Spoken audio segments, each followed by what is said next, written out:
My mother-in-law and I were pregnant at the same time. My husband brought her to our New York apartment and expected me to wait on her like a servant. I left for Switzerland for 2 years. The day I returned, I was stunned by what I saw. My name is Anna Davies, and I'm 34. From the outside, anyone would say I had it made. A husband with a stable job in the city, a nice Brooklyn apartment. I just smile. People only see the highlight reel. The behind-the-scenes footage is a different story. One only the actors know. I'm a lead project manager for a high-end interior design firm. We handle everything: restaurants, condos, corporate offices, and it's all about deadlines. Some nights I'd get home so late, stepping into the elevator close to 9 p.m., clutching a roll of blueprints, my mind still sorting through wood flooring samples and inspection schedules. My husband, Frank Miller, is 2 years older. He's the operations manager for a commercial high-rise in Manhattan. This might be why his favorite phrase was, "Anna, whatever you do, just don't give people a reason to talk." I heard it so often it became background noise, as if the whole point of living was to avoid gossip. When he wanted to be, Frank knew how to be charming. If I was working late, he'd be waiting in the lobby, a hot ginger tea in one hand, reaching for my heavy laptop bag with the other. "Let me get that. That's a man's job," he'd say. I believed him because the words always came at the right time. The first few months of our marriage were genuinely peaceful. We'd leave the apartment in Park Slope together at 7:30 a.m. In the evenings, we'd grab a slice from the pizzeria on the corner. On weekends, we'd walk through Prospect Park, sitting by the lake, talking about our work. I thought this was all marriage needed: to be simple, steady, and sufficient. When it came to his family, I always tried to be respectful. Frank's mother, Eleanor Miller, lived in a small town in Pennsylvania. His father passed away years ago, leaving her alone. She wasn't a loud woman. She spoke softly and moved deliberately. But every word she uttered seemed to have a needle hidden inside. It wouldn't draw blood right away, but it left a lingering sting. For holidays and her birthday, I'd always send a nice gift basket, a new cashmere scarf, and a check for her to treat herself. She'd accept it with a gentle smile, followed by a closing remark like, "A woman should always know how to maintain a proper home." I'd just say, "Yes, of course," to be polite. When she'd ask about children, I'd reply that we were planning on it. She'd give me a long, silent look, no words, but I felt like I was being weighed and measured. The two-bedroom condo we lived in was in a mid-range building. One was our master bedroom. The other was my home office. My desk was pushed up against the window, with a corner cabinet filled with fabric swatches and wood samples. I called it my command center. It was the only place I could close the door and truly focus.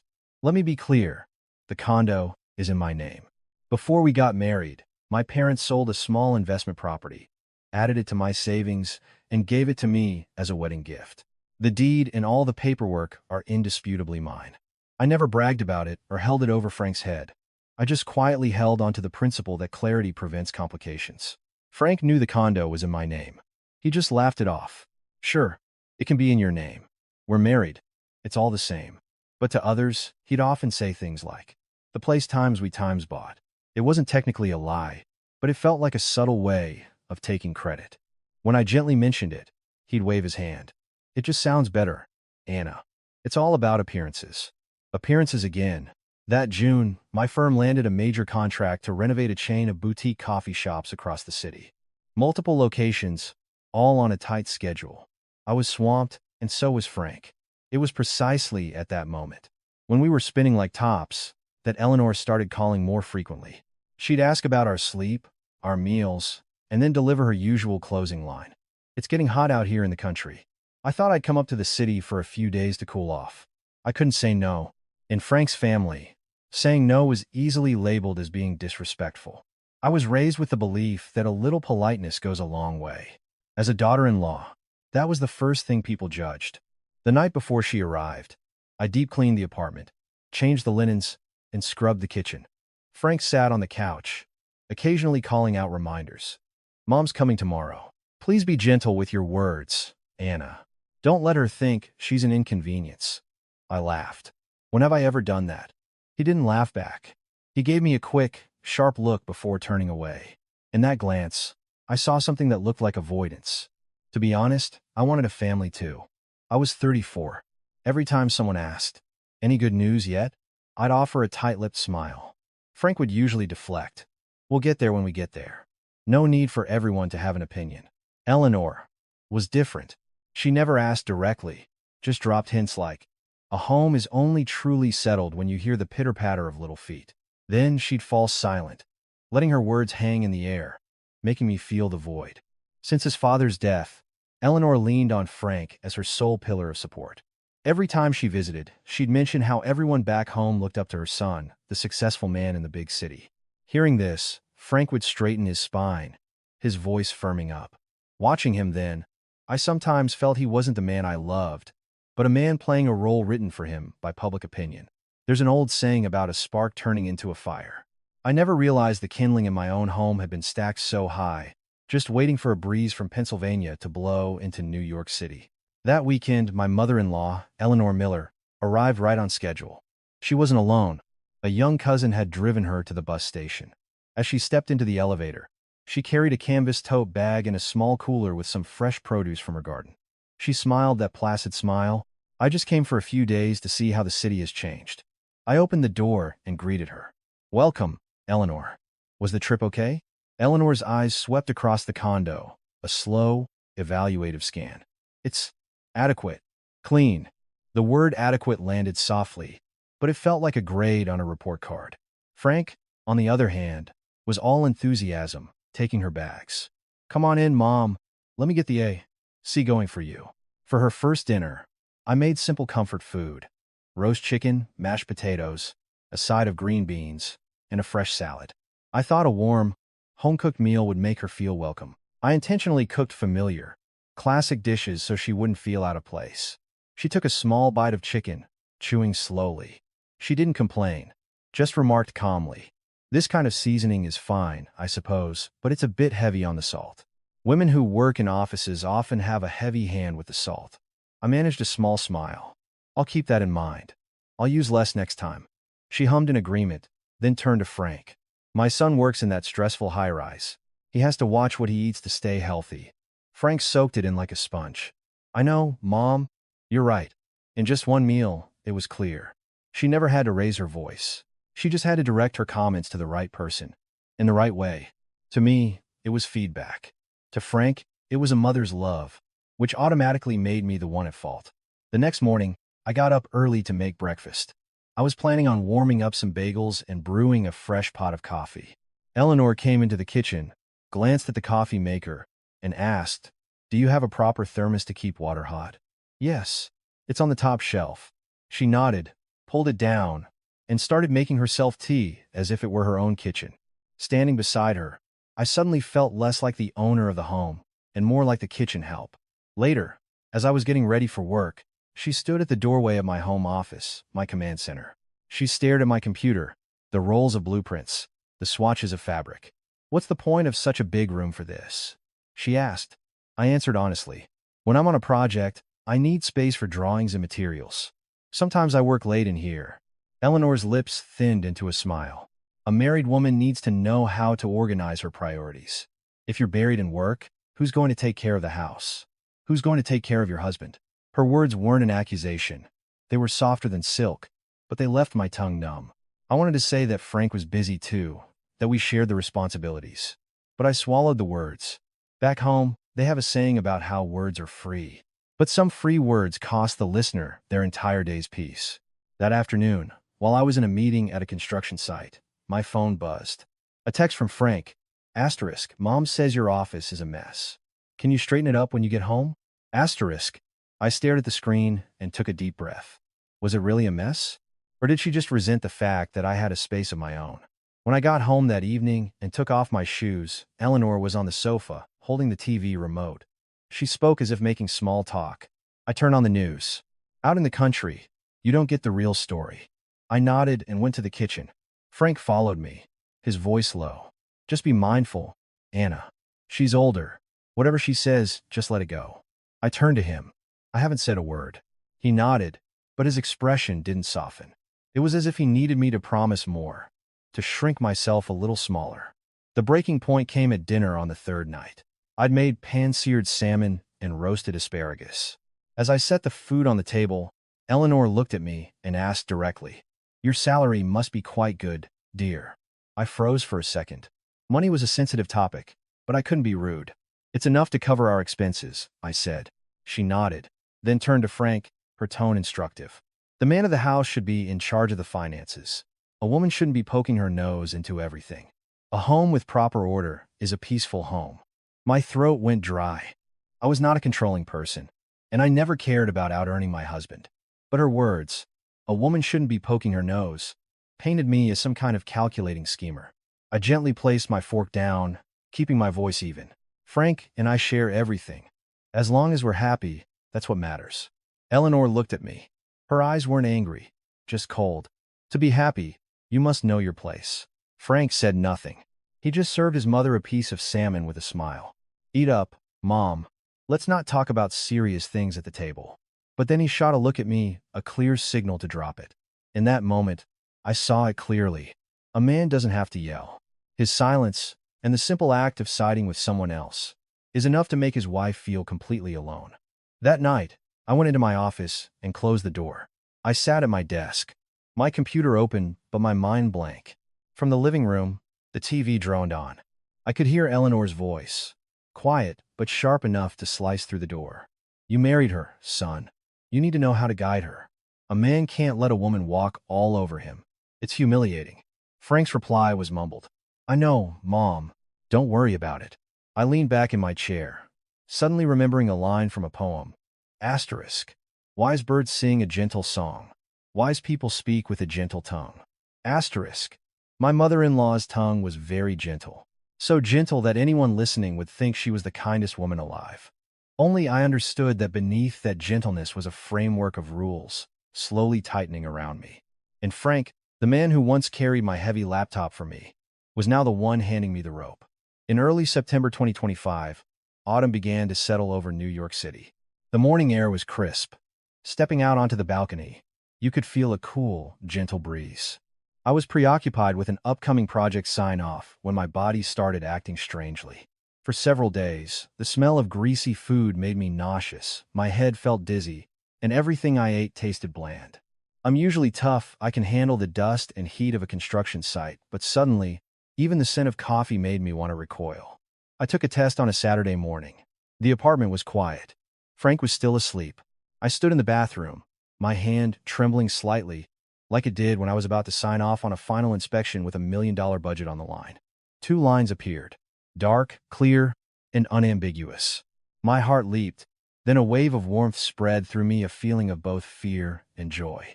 I instinctively placed a hand on my stomach, whispering to no one but myself, "Hello, little one." I didn't dare celebrate out loud. A woman over 30 with good news is happy, but it's a cautious happiness.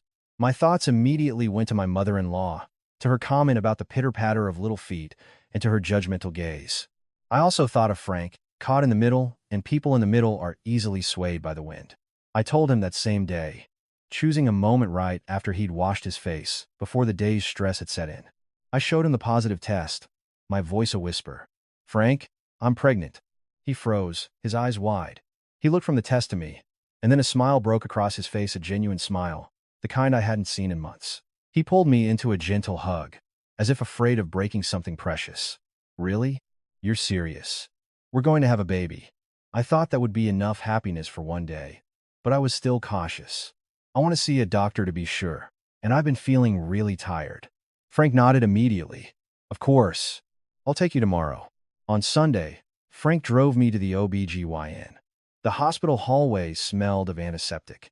The sounds of hurried footsteps and names being called over the intercom filled the air. I sat in the waiting room, my heart in my throat. Joy is always accompanied by fear. No one dares to be overconfident before hearing the doctor's words. In the exam room, the doctor reviewed the results and confirmed the pregnancy. The baby had implanted, but she said the pregnancy was delicate and needed to be monitored closely. Her instructions were specific. Get plenty of rest, eat a balanced diet, avoid strenuous work, and most importantly, avoid stress and arguments. When I heard the word arguments, a chill went down my spine. I didn't say it out loud, but my mind was filled with the soft, cutting words of my mother-in-law and Frank's silent acquiescence. Leaving the hospital, I clutched my file of paperwork and walked slowly. Frank stayed close by my side. This time, He took the file from me without being asked and bought me a bottle of warm water. He took me to a small cafe near the hospital and ordered a simple broth soup. Eat something light, he said. Don't let yourself get hungry. That evening, he went into the kitchen, simmered ginger with a little honey, and brought me a warm mug, as if to atone for the days he'd let me down. From now on, no more heavy lifting, he said. I'll take care of it. I looked at him, my heart softening. I didn't need to be pampered. I just needed to see sincerity. But I still asked him for one thing. Honey, can we keep this between us for a few more weeks? I want to wait until we're past the first trimester to tell our families. I'm just worried your mom will find out too soon and start worrying or saying things. My nerves are a little frayed right now. Frank hesitated for a moment, then nodded. Okay, I understand. We'll wait until you're past 3 months. Don't you worry.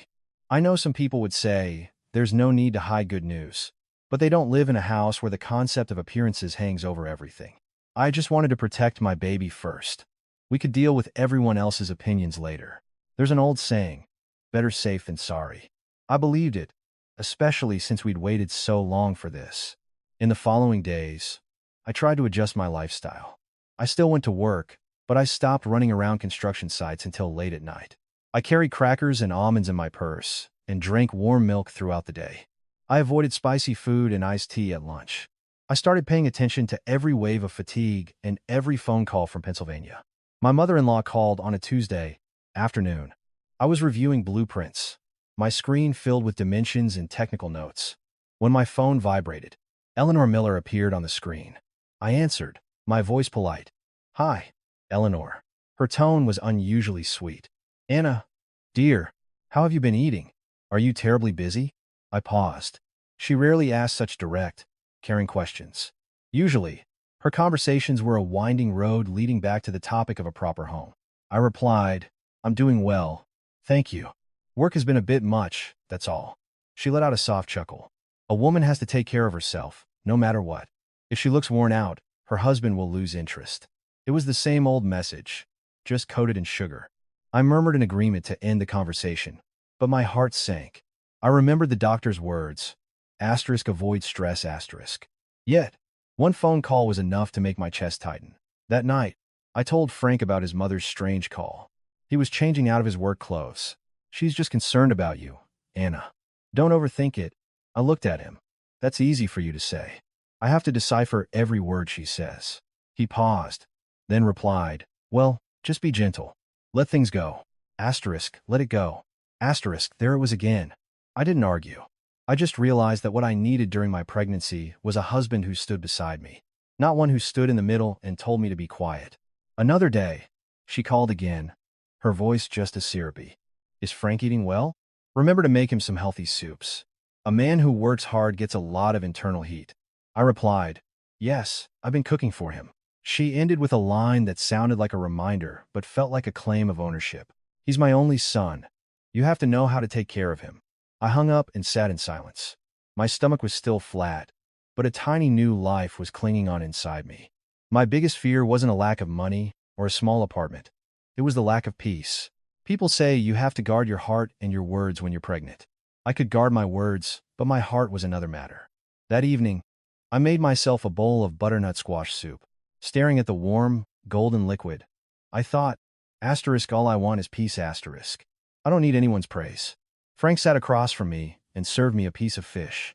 Eat some more, he said quietly. I nodded. In that moment, I still wanted to believe he would keep his promise. But a pregnant woman's faith is like a candle flame. One strong gust of wind can make it flicker. And even though I was holding on to the happiest news of my life, I couldn't shake the feeling of unease that was quietly growing inside me.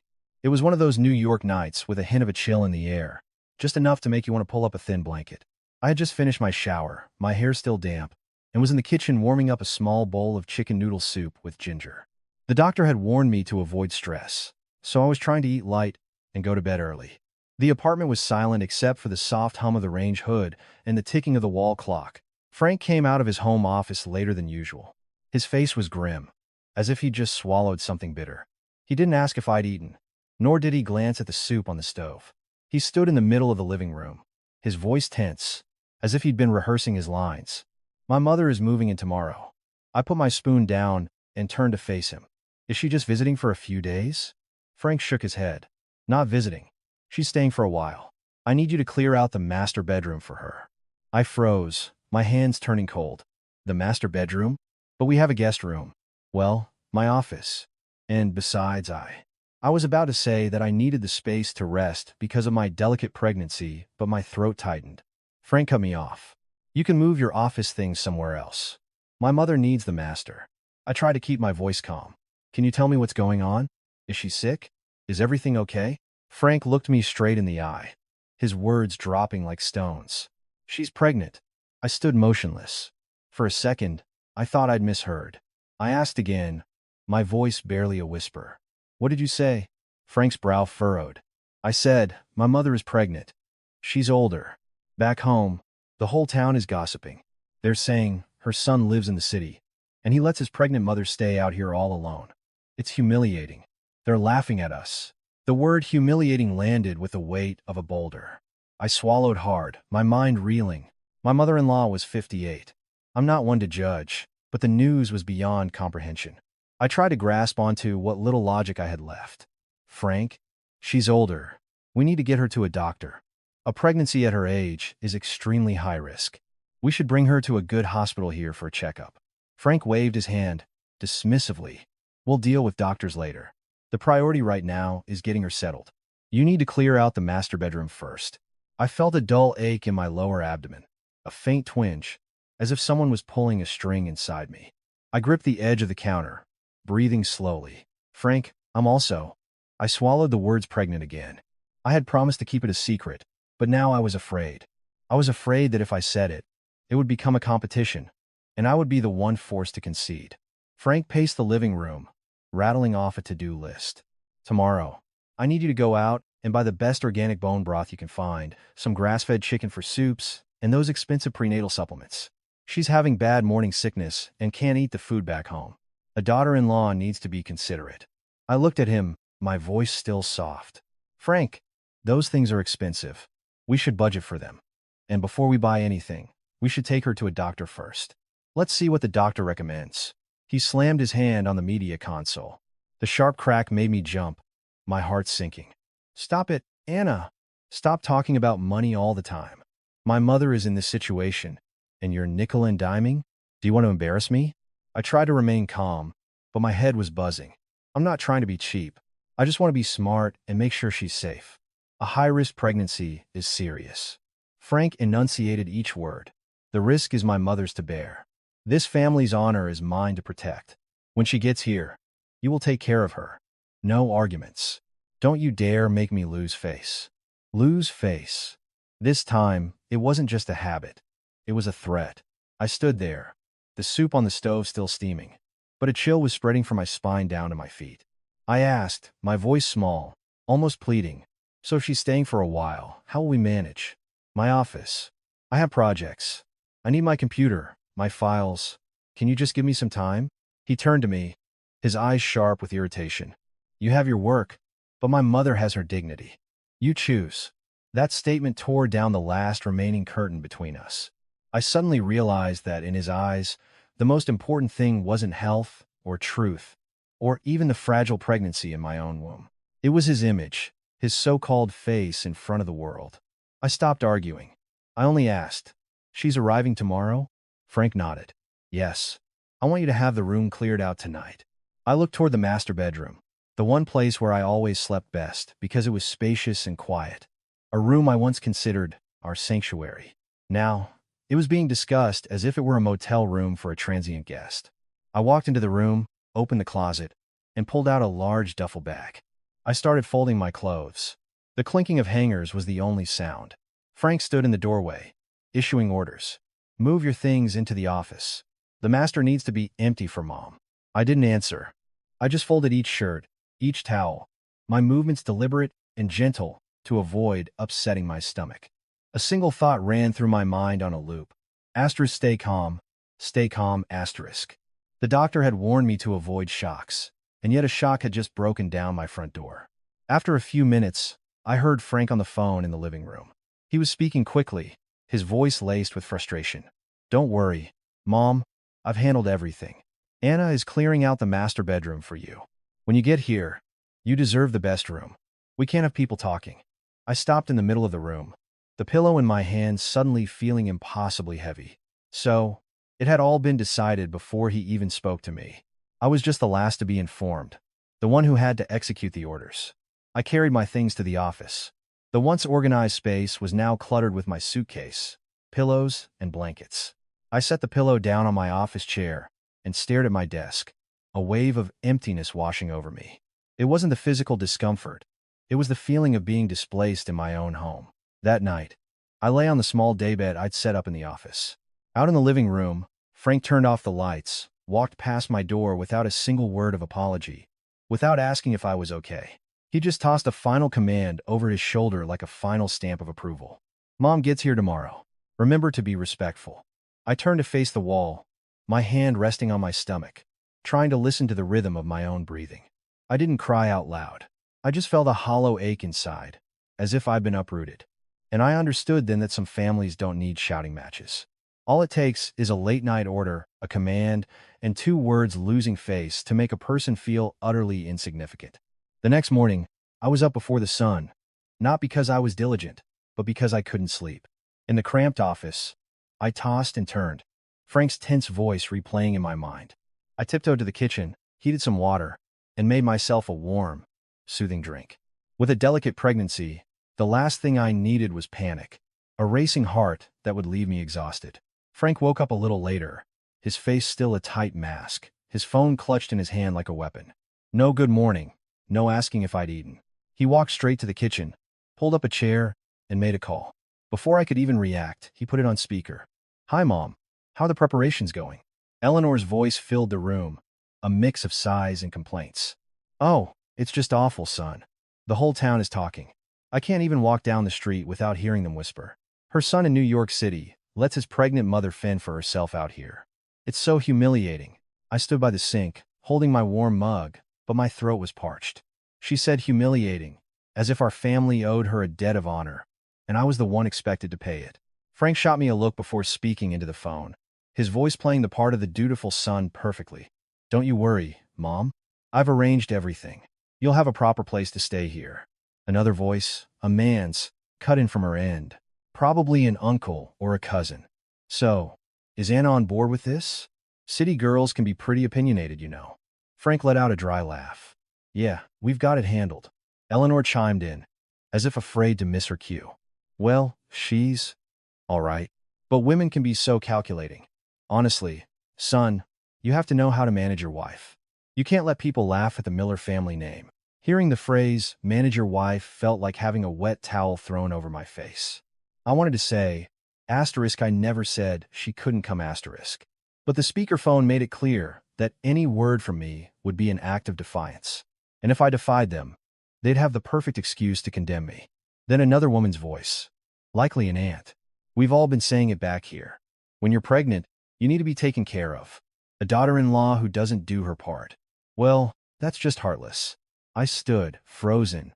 Asterisk, heartless asterisk. They were so quick with the labels. Everything had a pre-written verdict, just waiting for me to open my mouth so they could stamp it on my forehead. Frank turned to me, his eyes signaling me to stay quiet. Then he spoke into the phone. "Yes, we have it all arranged. When you get here, Mom, you can just relax and be comfortable." Eleanor began to list her demands as if ordering from a menu, her tone even and firm. "I'm having terrible morning sickness. I can only stomach that expensive organic bone broth, you know, the kind you have to special order. And chicken soup made with those small, free-range chickens. And I need to eat papaya to help with milk production. Also, I can't stand the smell of fish or anything too spicy. You understand, son?" Frank replied instantly. "Yes, Mom. I understand." I felt a wave of dizziness. Not because of the food itself, but because of the way she said it. It was as if she were placing an order for a service, and I was the one who had to fulfill it. Frank hung up but didn't give me a moment to breathe. He turned to me. "This afternoon, go buy that bone broth. Get the best kind. Don't buy the cheap stuff, or Mom will complain and we'll look bad." I set my mug down, keeping my voice as steady as possible. "The best kind is very expensive, Frank. We should buy a moderate amount first and take her to the doctor. Let's follow a doctor's advice. Besides, we have other expenses. Frank's lips curled. There you go again. I'll handle the money. Don't bring up money. I almost laughed a bitter, hollow laugh. I wasn't bringing up money to show off. I was bringing it up because my wallet was being treated like an endless supply. But I didn't laugh. His words felt like a thin, sharp knife. Not enough to draw blood, but enough to sever any sense of fairness between us. I asked quietly, "You say you'll handle the money. But who's been paying the utilities, the internet, the maintenance fees for the last few months?" Frank's voice grew harsh. "Are you keeping score now? Do you want to make things awkward for me in front of my mother?" Asterisk awkward. Appearances. Asterisk I swallowed. People say you shouldn't fight over food, but it turns out that fighting over face is even uglier, because it forces one person to bow down so the other can stand tall. That afternoon, I still went to work, but my mind was elsewhere. I took calls from suppliers, signed off on orders, and checked on timelines, but my hands were cold. My biggest fear was that the stress would harm the baby. I kept telling myself, asterisk better safe than sorry. Stay calm, asterisk. But calm wasn't a switch I could just flip. On my way home, I stopped at a specialty grocery store and bought a few things from Frank's list.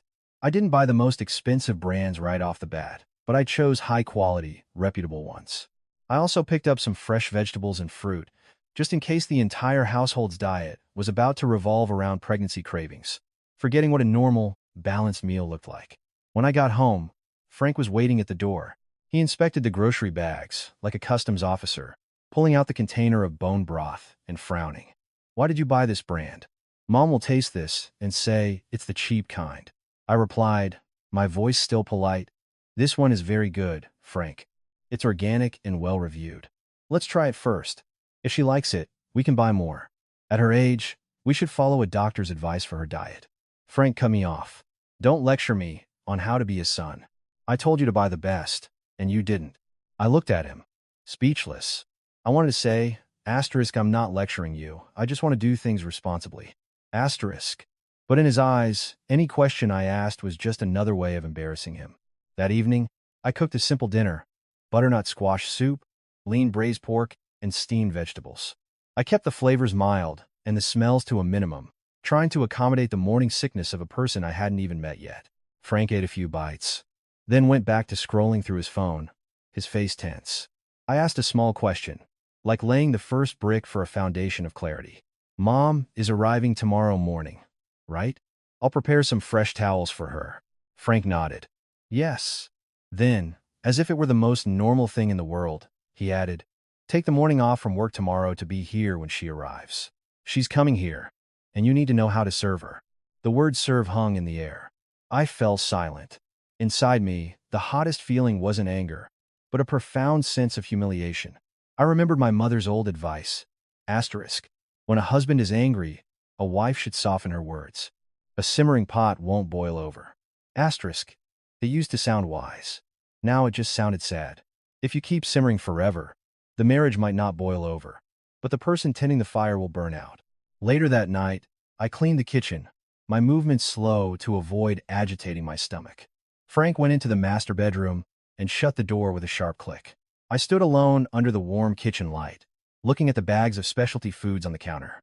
I realized that all day, I hadn't just been asked to buy broth and chicken. I had been asked to prove that I was considerate according to their standards. The apartment was quiet, but my mind was not. I didn't cry. I just knew that if I continued to let their reputation be the measure of my worth, they would demand I pay with much more than just money. They would take my self-respect, too. That night, after the bland dinner, Frank sat slumped on the sofa, his eyes glued to his phone. His thumbs scrolled relentlessly, his brow furrowed one moment, a sharp sigh escaping the next. I stood at the sink, my hands washing dishes while my mind was wound as tight as a guitar string. I'd been put on trial by speakerphone all day and hadn't said a word in my defense. But silence has its limits. It was time to ask, not to win an argument, but to figure out how to survive. I dried my hands and walked into the living room, keeping my voice very low. "Frank, I just have one question. If your mother is staying here, and we're all living together, we at least need to know who the baby's father is, just so we know what to say to people. You know how neighbors can be." I spoke slowly, choosing my words carefully. "I'm only asking to protect her from gossip." I was trying to use his own obsession appearances as a reason he could understand. But Frank looked up, his eyes flashing as if I'd touched a live wire. He slammed his phone down on the table. "Just drop it, Anna." I paused. "I'm just asking so we can be prepared. We need to take her to the doctor, and they'll ask for medical history, for information on the father." Frank shot up from the couch, taking a step toward me, his voice a low growl. "My mother's business is not for you to question. Asking like that is disrespectful." The word disrespectful made my face burn. I hadn't raised my voice to his mother, hadn't argued in front of his family. I had endured so much that day that my throat was bitter with swallowed words. I fought to stay calm. My body couldn't handle a shock. "Frank, I'm asking so I can help. A pregnancy at her age is high risk. We need to get her checked out." He wouldn't listen. He slapped his hand on the coffee table, a hard, flat sound. "I told you. We'll deal with the doctor later. My mother is coming here to rest, and you are going to do your duty as a daughter-in-law." I looked him straight in the face. For the first time, I saw him speak to me not as a wife, but as a subordinate. I took a breath, still trying to be gentle. "I understand my duty, but everything needs to be handled properly. I'm just asking who the father is so that if a neighbor or someone from the building management asks, we have an answer." Frank's response was sharp and final. "No one is allowed to ask. And if they do, you say nothing. Don't you dare bring filth into my house." I was stunned. He was the one who had brought this situation into our home, and now he was forbidding me from even asking about it. The sheer absurdity of it made my heart pound. I instinctively placed a hand on my stomach, a subconscious reminder to stay calm. The doctor's words echoed in my mind, but avoiding stress felt impossible when it was standing right in front of me. Seeing my gesture, Frank grew even more irritated. "Who are you trying to play the victim for? If you're tired, that's your problem. My mother is the one who needs to be cared for." His words were like a bucket of ice water. I had been on the verge of telling him that I, too, was pregnant, but I stopped myself. Not because I wanted to hide it, but because I knew, in that moment, it would become a competition. My pregnancy would be weighed against his mother's, and the scales would undoubtedly tip in favor of his family honor. I took a step back. "Fine, I won't ask again. But please, just one thing. When she arrives tomorrow, let's take her for a checkup. At least a blood pressure test, some basic blood work. At her age, anything could happen." Frank pointed toward the master bedroom. "Enough. Now, finish moving your things out of there. I want it completely empty tonight." I looked up. "Tonight? Frank, give me some time. I have my computer, my documents. I need to organize everything." He gave a cold, humorless laugh. "If you're so busy with work, figure it out. My mother arrives tomorrow morning. If you don't clear it out, I will." I stood there for a few seconds. Then I nodded. It wasn't a surrender. It was an escape from an explosion. People say to choose your battles. I wasn't choosing to lose. I was choosing to protect the life inside me. I went back into the master bedroom and opened the closet. The familiar scent of our fabric softener suddenly made me feel sick. I folded my clothes and packed them into a suitcase, my movements slow and deliberate, as if afraid of breaking something. Frank leaned against the doorframe, watching me like a warden. Then he started laying down the new rules. "Starting tomorrow, when Mom is here, no more perfume. She's sensitive to smells. Don't wear any strange scents in the house." I nodded, just to get it over with. He continued. "In the kitchen, no more cooking fish. No strong spices. The smells will bother her." Again, I nodded. Then, the final rule. "Whatever my mother brings, you leave it where it is. You don't touch her things. Whatever she wants, you get it for her. Don't upset her." I listened, a chill seeping into my bones. In just one night, this house was no longer mine. I carried a stack of pillows and blankets into my office and set them down on the chair. The once tidy room was now cramped and cluttered, like a storage closet. A dull ache started in my lower abdomen again. I had to sit down and take several deep breaths. Frank saw me, but didn't ask if I was okay. He just offered a final piece of advice. "Don't be so fragile. My mother is going through 100 times more than you are." I wanted to scream, *, I have my own struggles, too, *, but I held my tongue. *, think before you speak. *. It was a lesson my mother had taught me since I was a child. I didn't want to give him another reason to label me as disrespectful. After I finished, I closed the door to the master bedroom out of habit, then realized I no longer had the right to. I stood there, staring at the doorknob, my heart sinking. Frank walked by, his voice cold. Mom arrives early tomorrow. Get up and have something light and odorless ready for her. That night, I lay in the office, surrounded by rolls of fabric samples and blueprints. My back ached, my stomach was tight, and my eyes were wide open. In the living room, Frank was on the phone, his voice low. I guessed he was talking to his mother again, reassuring her. I vaguely heard him say something about leaving it to the daughter-in-law. The words, though muffled, left a bitter taste in my mouth. I turned to face the wall, my hand on my stomach, whispering to my baby. Asterisk, hang in there with me, little one. Asterisk, they say you have to know when to give in. But if you keep giving in, people will start to believe you have no limits. And in that cramped room, for the first time, I understood a harsh truth. I could no longer survive on patience alone. The next morning, I woke early as Frank had instructed, not out of excitement to welcome a guest, but because my heart felt heavy as a stone. I made myself a cup of warm water and stood looking at the gleaming kitchen counter, feeling like a stranger in a house that had been taken over overnight. Frank was already dressed in a pressed shirt, his hair perfectly combed, as if preparing for a formal family gathering. He paced between the living room and the front door, checking his watch, then his phone. I didn't ask any more questions. Last night's question had been deemed a crime. Another one would only get me yelled at. Around 9 a.m., the doorbell rang. Frank opened it immediately. Eleanor stepped inside, not with the hesitation of a visitor, but with the confidence of someone returning to their rightful home. She wore a simple, dark pantsuit, her hair in a neat bun, carrying a large tote bag. Trailing behind her like a shadow was another figure, Leo Martinez. I recognized the name instantly. I'd seen it flash across Frank's phone screen in texts he would quickly dismiss. "Good morning, ma'am," Leo said, his voice polite but his eyes darting around the room, taking everything in. Eleanor nodded. "Leo, put my things in my room." I stood nearby and bowed my head slightly. "Welcome, Eleanor. I hope the trip wasn't too tiring." She gave me a cool smile. Of course it was tiring. Being pregnant is very difficult, you know. Before I could respond, she was already pulling her suitcase toward the master bedroom, the very room Frank had forced me to vacate. Leo followed with her bags, moving with a familiarity that was unsettling. Frank stood at the bedroom door, his voice full of concern. "Go on in and rest, Mom. I'll have Anna make you something light." The words "have Anna make" made me flinch. My husband was speaking to his mother as if I were the hired help. Eleanor had barely stepped into the room before she called out, "Anna, did you change the sheets? I can't stand the smell of strange fabric softeners." I replied, "Yes, they're fresh." She clicked her tongue. "They're fresh, but I can still smell something." Honestly, a woman needs to have a better sense of these things. Leo emerged from the room, inserting himself into the conversation as if it were the most natural thing in the world.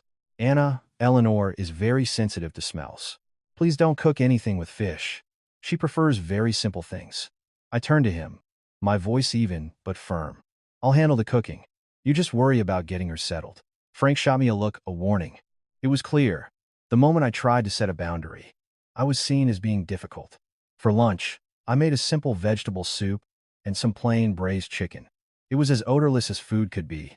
Yet, Eleanor took a few bites and began to critique everything: the way I set the table, the way I poured her water, even where I sat. Frank, meanwhile, doted on her, constantly offering her more food, while I felt like an outsider at my own table. That afternoon, I was exhausted and wanted to lie down for a few minutes in my office. Frank's voice stopped me. "Anna, come out here. Mom wants a drink." I came out to find Eleanor stretched out on the sofa. "Come rub my feet for a little while," she commanded. "My ankles are swelling." I stood there, stunned. It wasn't that I was unwilling to help, but the way she ordered me around was suffocating. I looked at Frank, hoping he would say something, but he just answered for her. "Go on, Anna. She's tired." In that moment, I knew that if I continued to seek fairness from Frank, I would only be met with silence. In this house, everything flowed in one direction, toward his mother. I bent down and rubbed her feet for a few minutes, doing just enough. When I was done, I stood up. "Please rest, Eleanor. I need to get some work done." She gave me a dismissive wave. Frank said nothing. I went back to my office, closed the door, and leaned back in my chair. My heart was pounding, not with anger, but with humiliation. Later that evening, when the house was quiet, I spoke to Frank in a low voice, a last-ditch effort to preserve some semblance of peace. Frank, I'm not trying to stop your mother from staying here, but I need a basic level of respect. I have a job. I have my own health to consider. Please don't let me become a servant in my own home. Frank, scrolling on his phone, didn't even look up. You're overthinking it. I bit my lip. I'm not overthinking. I just want some clarity. Some boundaries. He finally looked up, his eyes weary but cold. What boundaries? This is my family's business. I looked him straight in the eye. It's times our times home. He let out a single sentence, not loudly, but it cut through everything. You're an outsider, Anna. You don't understand my family. The words an outsider landed like a slap, silent but stinging. My face grew hot, a roaring in my ears. I had thought I was his wife, his partner, the person building a life with him. With one sentence, he had turned me into a tenant. I didn't scream. I didn't break down. I simply stood up and nodded slowly. Okay, I understand. It's one thing to say you understand. It's another to truly grasp the meaning. I understood that from that moment on, my words had no value in this house. I couldn't win an argument with them. So, I would have to win with the one thing they feared most. Paperwork and the truth. I went into my office and opened my laptop, not to work on a project, but for something else entirely.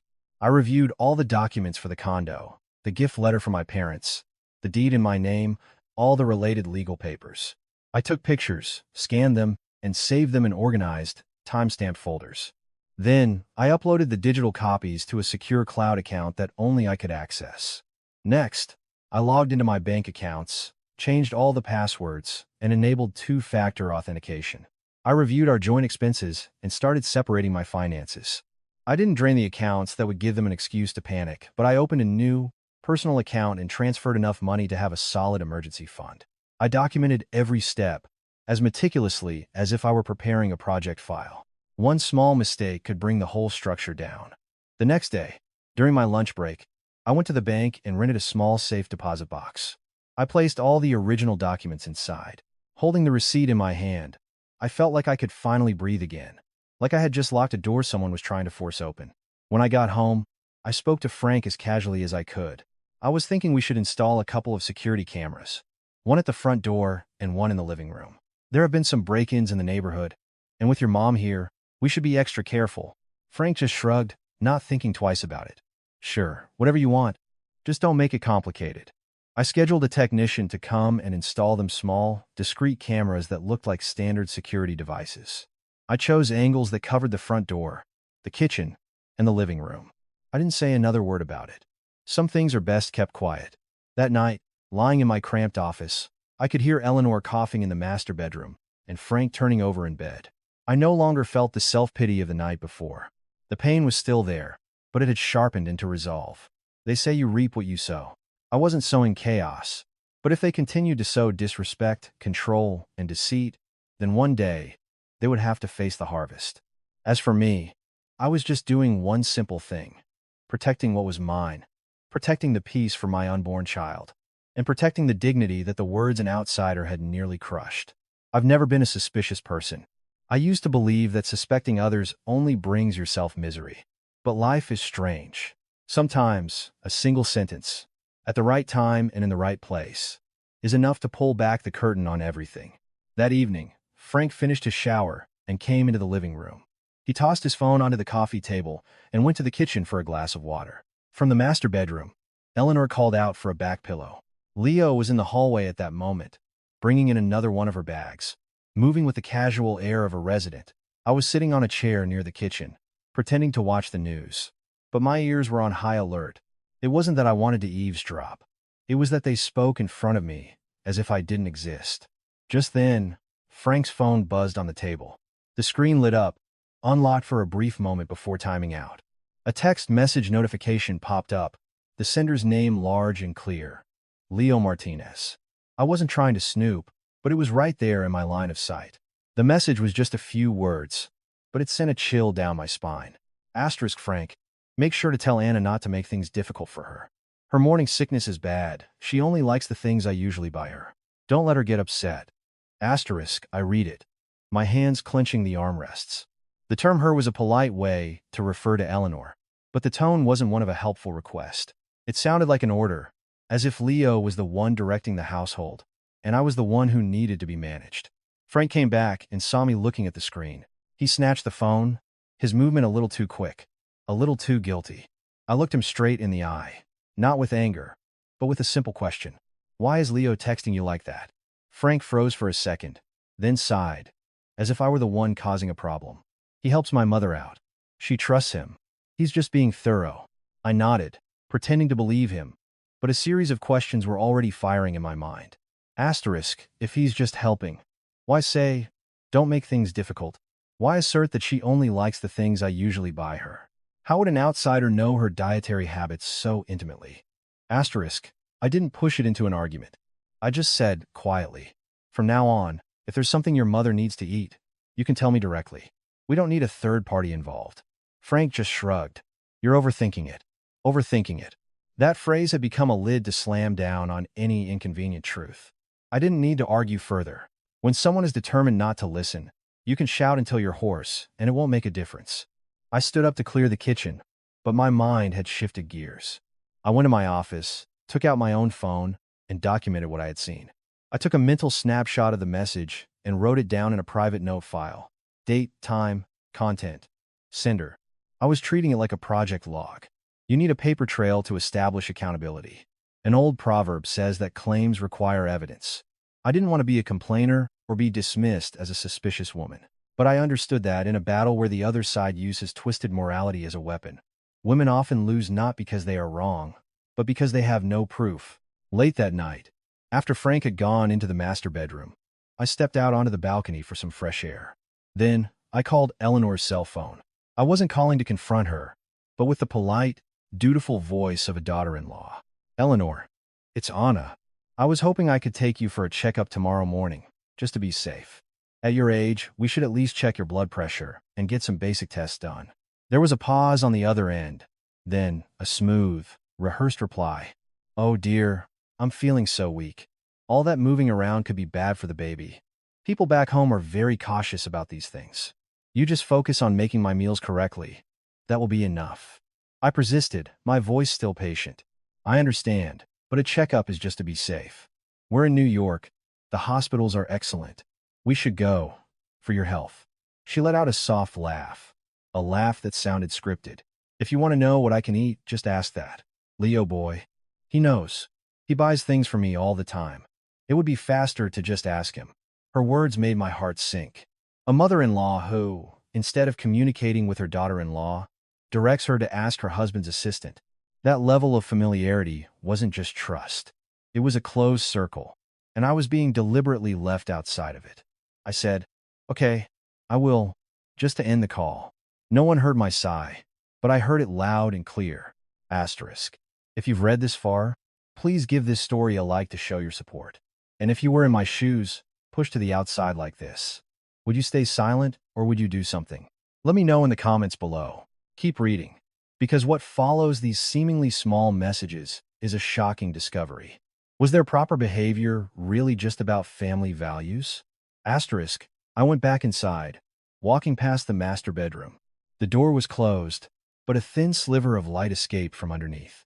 I heard Eleanor cough, followed by Frank's muffled response. I couldn't make out the words, nor did I want to. I just knew that in this home, everything was revolving around a different axis, and it wasn't the one of a husband and wife. I returned to my office and opened my project notebook. But this time, I didn't write down material specs or deadlines. I drew a short timeline. The day she arrived, the day Leo appeared, the time of the text message, the time of the phone call. I circled them in red ink. I knew what I was doing might seem cold and calculated, but if I wasn't cold, I would shatter. Outside, the TV murmured, and the elevator in the hall dinged once before falling silent. I sat there for a long time, my hand resting on my stomach, reminding myself to speak softly, to breathe evenly, to protect my baby. Some say pregnancy makes a woman weak. I think that's only half true. You're weak in that you're terrified of anything harming your child. But you're strong in that, for your child, you can become ruthlessly clear-headed. And that night, I understood that from a single text message, this was no longer a simple case of a difficult mother-in-law. It was a network, a scheme, and I would not walk into it with tears. I would walk into it with clarity. The next morning, I woke up before the sky was fully light. Not because I was well rested, but because of the sound of a drawer sliding open and the muffled footsteps in the hallway. My makeshift bed in the office was so close to the wall that any strong movement vibrated through the floor. I sat up, rubbing my stomach to soothe the knot of tension, and stepped out. In the living room, Eleanor was already seated on the sofa, propped up with pillows, her expression as serious as a judge. Leo stood by the shoe rack, holding a bag, looking eager to please. Frank was in the kitchen, fussing over a cup of warm water. "Here, Mom, drink this." Eleanor glanced at me. "You're up? Give me a light blanket, one without any scent. And open a window a little. It's stuffy in here." I said, "Of course," and did as she asked. I chose silence to conserve my energy. But silence didn't mean I couldn't hear Leo interject. "Anna, just crack the window a little. A draft could give my mother a chill." I turned to look at him. He'd switched from the formal Eleanor to my mother so smoothly, it was like changing lanes on a highway. I didn't call him out on it. I just placed the blanket on the arm of the sofa and went to the kitchen. I thought the kitchen would be a refuge, but it had become another stage. The moment I opened the cabinet to get the oatmeal, Leo followed me in. He stood exactly where I usually stood, as if he knew the layout by heart. "Just make plain oatmeal, Anna. She's nauseous.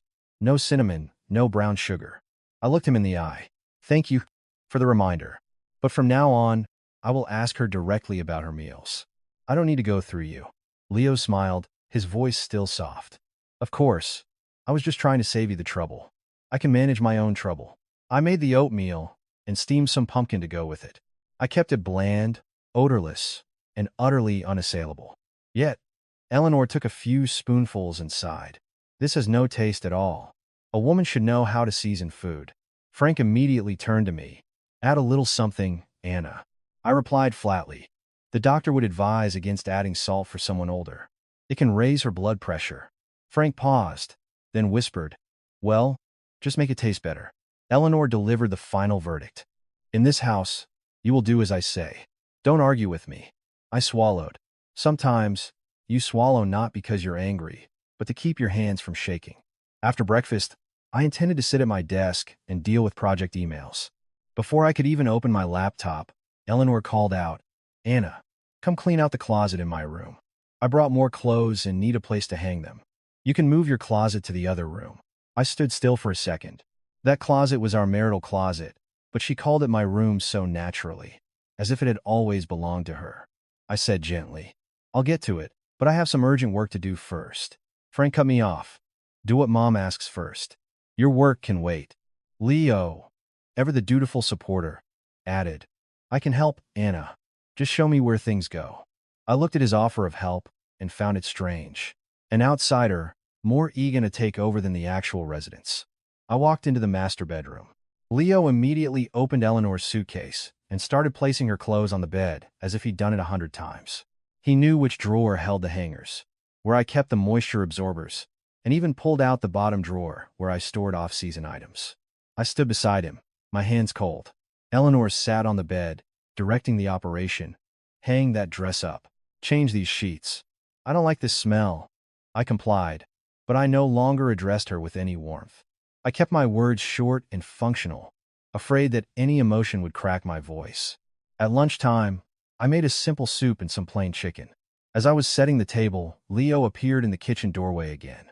"Anna, she said she wants that special bone broth now. You should make it before she gets too tired." I put the utensils down and looked at him. "That broth is a supplement, not an on-demand meal. This is a home, not a restaurant. Please stop giving me orders." Frank overheard and came over. "What's with the attitude?" Leo was just passing on a message. I replied, my voice still low.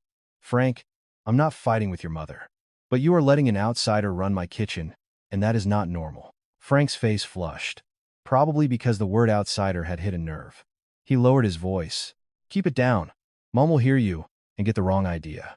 I let out a tiny, silent laugh. The wrong idea, or the right one? From the master bedroom, Eleanor's voice called out, "Anna, what's all that murmuring? It's irritating." I called back, "Nothing. It's almost ready." In this house, her irritation was a 5-alarm fire, while mine was something I had to swallow.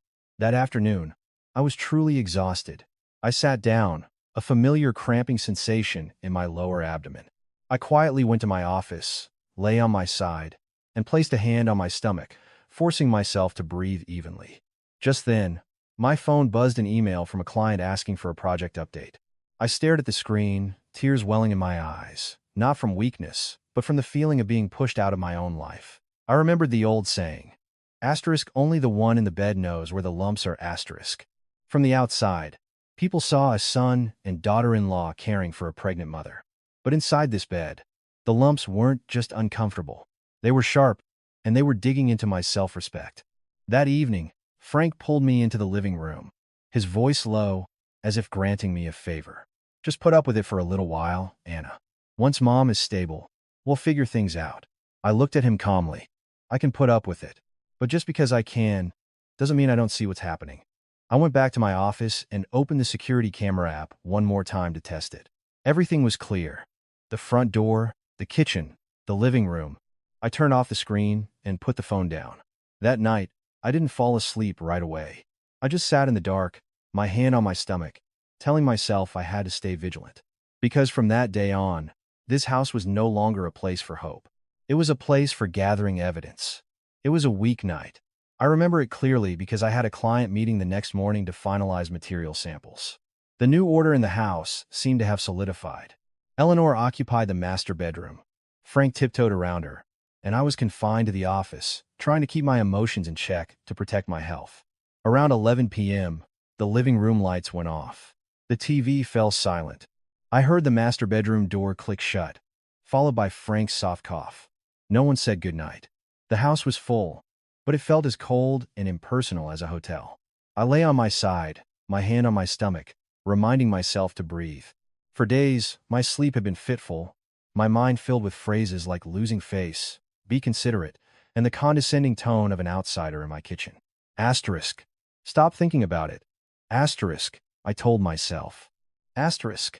The baby is fragile. Asterisk. Just then, my phone vibrated softly. Not a call, but a notification from the camera app. The screen read, asterisk motion detected at front door asterisk. I sat bolt upright, my heart pounding as if I'd missed a step on a staircase. I didn't turn on the light. I slipped out from under the blanket, my hands shaking as I opened the app, turning the volume all the way down. The feed from the front door camera appeared. The apartment hallway was empty, the overhead lights casting a yellow glow on the floor. Then, a figure stepped into the frame. Tall, lean, wearing a baseball cap. I recognized him immediately. It was Leo. What made my blood run cold wasn't that he was at our door. It was that he didn't ring the bell. He bent down, his hand moving to the electronic keypad. His fingers flew across the numbers, quick and confident. A soft beep, then the quiet click of the deadbolt retracting. The door swung open. I sat there, frozen. How did Leo know the code to my apartment? I had thought Frank just hired him to run errands for his mother. An errand boy doesn't let himself into someone's home in the middle of the night, as if he owns the place.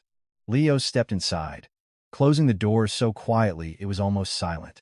He didn't call for Frank or Anna. He didn't wait in the living room.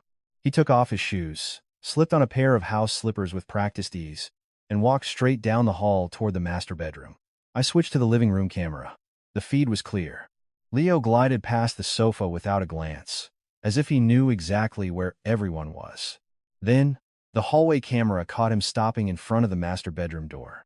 He knocked twice, very lightly a signal. The door opened a crack, a sliver of yellow light spilling out, and then closed again. I swallowed hard, a single question screaming in my mind. Asterisk.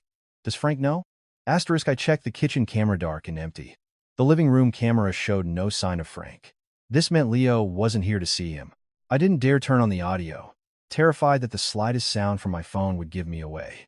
I just hit record, saving the video clip, and immediately backing it up to my secure folder. My hands were ice cold, but my mind was unnervingly sharp. I forced myself to follow a procedure, as if documenting a construction site incident. Save the clip, note the time, date, and camera angle. A few moments later, I finally let out a breath. I set my phone down on the pillow and leaned against the wall. A familiar tightness started in my abdomen. I rubbed it gently, whispering, "I'm sorry, little one. Hang on." The entire apartment was dead silent. There were no arguments, no sounds of breaking glass. But I felt a new, deep crack run through the foundation of my marriage. People fear the big, dramatic blows. But I was beginning to fear the pinpricks. A pinprick doesn't knock you down right away. It just causes a slow, dull ache until you can't bear it anymore. Around 1 a.m., the master bedroom door opened again. Leo stepped out first, adjusting his collar and glancing quickly around the living room to see if anyone was awake. He walked straight to the front door. The camera recorded him keying in the code to unlock it from the inside and slipping out as if he had never been there. The entire sequence was so smooth, so practiced, it was terrifying. I couldn't get back to sleep, but I didn't storm out and pound on their door. I knew if I did, I would be met with one simple phrase. "You're overthinking it." They would turn the tables, paint me as a hysterical, jealous wife, and my delicate pregnancy would be the first casualty of the drama. The next morning, I left my room with the most normal expression I could manage. Frank was at the table eating breakfast.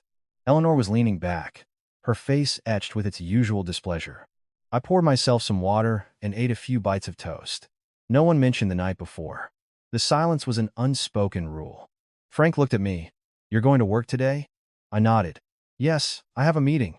He grunted and went back to his food. I gave him a quick, 1-second glance.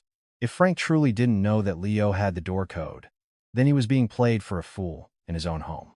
And if he did know, then what position had he put me in? I didn't ask. It wasn't the right time. When I got to my office, I sat down at my desk, opened my phone, and sent a short text to my mentor and friend, Megan Chen. It wasn't a cry for help, just a precaution. Asterisk, Megan. Some strange things are happening at my place. If I text you the word okay at night, it means I'm fine. If you don't hear from me, could you give me a call? Asterisk. I didn't need her to solve my problems. I just needed a safety line. There's an old saying, better safe than sorry. I didn't believe in superstitions, but I believed in preparation. A pregnant woman doesn't need to be loud. She just needs to make sure she isn't backed into a corner. That evening, the routine was the same. I cooked a bland meal, spoke little, and did just enough. But now, I had another piece of the puzzle. Leo wasn't just an assistant. He had the power to enter my home in the middle of the night, and that power certainly hadn't come from nowhere. Before I went to sleep, I rewatched the video clip one more time, focusing on the soft beeps of the keypad. I saved another backup copy. Then, I put my phone down and turned off the screen. I was no longer asking myself why they were doing this. I was just reminding myself of a simple truth. The truth doesn't run away. People just try to hide it. And I wasn't going to rip the curtain down. I was going to remove it, piece by piece, with evidence, until no one could force me to endure their lies while branding me an outsider. After the night, the camera caught Leo entering with the code. I existed in a strange state of hyper-awareness. For 3 days, I went to work, cooked meals, and offered polite yes and no's, but a wire inside my head was pulled taut. It wasn't panicked fear, but a constant vigilance, like walking on a freshly mopped floor, knowing you could slip at any moment. I didn't ask Frank about the video. I didn't mention Leo. I understood that when people have already decided you're an outsider, any question can be twisted into an accusation of being disrespectful, jealous, or dramatic. I was carrying a fragile life. I couldn't afford to get into a screaming match that would leave me depleted. That evening, I was more tired than usual. A technical issue had come up at a construction site, and I was on the phone sorting it out until almost 9 p.m. When I got home, the faint smell of herbal supplements wafted from the master bedroom, mixed with the scent of some essential oil Eleanor often used. The moment I stepped inside, her voice called out, "Anna." Close the door quietly. "I have a headache." I murmured an apology, changed my shoes, and went straight to the kitchen. I reheated some vegetable soup and steamed some squash, bland, odorless food that couldn't be criticized. Frank was on the sofa, scrolling through his phone, occasionally looking up to ask, "Mom, do you need some warm water?" Every question in the house was directed toward the master bedroom. I, as usual, was responsible for myself. After a quick dinner, I cleaned up, not out of diligence, but because I wanted to retreat to my office and lie down. The doctor had warned me against staying up late or getting overly emotional. I was following every rule, but there was one thing I couldn't control: the peace in this house. By 11 p.m., I was in my office. I dimmed the lights, leaving just a small, warm lamp on. I lay on my side, a pillow propped behind my back, trying to relax. Outside, the sounds of movement faded. Frank went into the master bedroom, and the door clicked shut. I heard Eleanor cough, then silence. I thought the night would pass like the others, but close to midnight, my phone vibrated softly. It wasn't a notification for the front door this time, but for motion in the hallway camera. I didn't jolt up in a panic anymore. I calmly opened the app, and I saw Leo. He was standing in the hallway, not furtively like a trespasser, but casually, like someone arriving for a scheduled appointment. He didn't ring the bell or call out. He just knocked twice, very softly, on the master bedroom door, and waited. Just then, the house was so quiet I could hear the air from the central AC whistling through the door crack. I don't know why my hearing had become so sharp. Perhaps it was because I had started to live by instinct. I put my phone down on the pillow, muted it, and sat up. I crept to my office door, not opening it, just pressing my ear against the wood. From the hallway, I heard Eleanor's voice. It wasn't the voice of the demanding mother-in-law from the daytime. It was low and soft, like someone cooing. "You shouldn't come so often. What if Frank gets suspicious?" I stood frozen, my heart clenching. Just that one phrase times. What if Frank gets suspicious? Asterisk was enough to make everything fall into place. Leo's voice replied, just as low, just as confident, all traces of politeness gone. "Don't worry about him. I know what I'm doing. I'll just stay a little while." Eleanor sighed, a sound of both frustration and fear. "You say that, but people talk. And remember, in front of him, you don't use my name. One slip up and everything is ruined."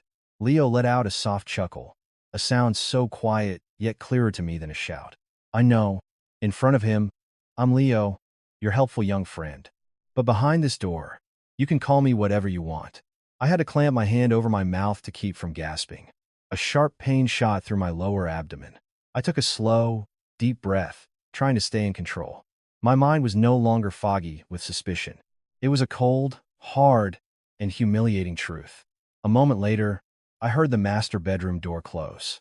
Then, Leo's footsteps heading inside. I didn't need to look at the camera anymore. That short exchange was a full confession. I retreated back into my office, closing the doors silently. I sat down in my chair, my back cold, my hands trembling, but my mind was crystal clear. So clear it scared me. They say, fool me once, shame on you. Fool me twice, shame on me. I no longer had any reason to believe a single excuse they could offer, but I could not afford to break down. I had my child to think about. I stood up, took a sip of warm water, and opened my phone. My hands were still shaking, but I forced myself to follow the procedure. I went to the saved clips from the hallway camera, trimmed the video to the exact time Leo appeared, and saved it. I knew the camera didn't pick up the audio clearly, but the visual was undeniable proof. As for the conversation I had just heard, I did the next best thing. I opened my notes app and transcribed every word I remembered, noting the time and context. I wrote down the tone of their voices, the way they spoke. I recorded it all like a court stenographer, cold and precise. When I was done, I sat in silence for a while. My heart was still racing, but I had regained control of my breathing. I placed my hand on my stomach and whispered, so quietly only I could hear, "Don't worry, little one. I will not let you be born into a world where your mother is treated like she's disposable." Around 1 a.m., Leo left. I didn't need a notification this time. I heard the soft beep of the keypad at the front door, then the click of it closing. The house was silent again, but it was the heavy silence that follows unspeakable words. I lay down but couldn't sleep. My mind conjured Frank's face. He had once told me, "We're a team, Anna." He had promised to support me during my pregnancy. Yet here, in the very condo that was legally mine, under the roof of our supposed marriage, they were staging a play, and I was the unwilling audience. I didn't hate Frank with a burning rage. I just felt pity for him. Pity because he was trapped in a mess that he mistook for filial duty, for protecting his family's image.